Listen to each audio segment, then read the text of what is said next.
A very telling smother tackle from the ladies at Kinsale Rugby Sevens. Then it is a sprint down the near side touchline just in front of the VIP bar at Kinsale Rugby Club. The French theme seemed to prevail in all the ladies' competitions, and is that a give and go? Nice footwork and good ball retention, but those girls in orange and black looked fearless. When it comes to speed, orange seems to be the colour, whether you are the ref or the player.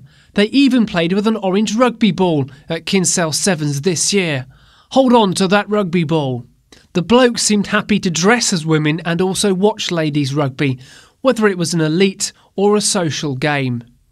The rugby kits being sported by both the men's and women's teams are cause for great merriment.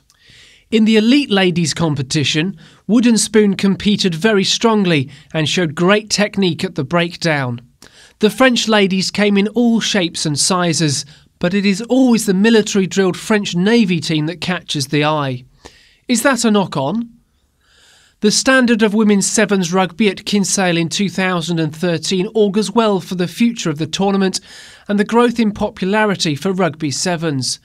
The crowds love to watch, whether in their civilian clothes or fancy dress. You can understand why US retail giant Party City gets involved with sevens rugby. "Keep tackling" was the cry from around the ground. "I am trying" was the call back from the pitch.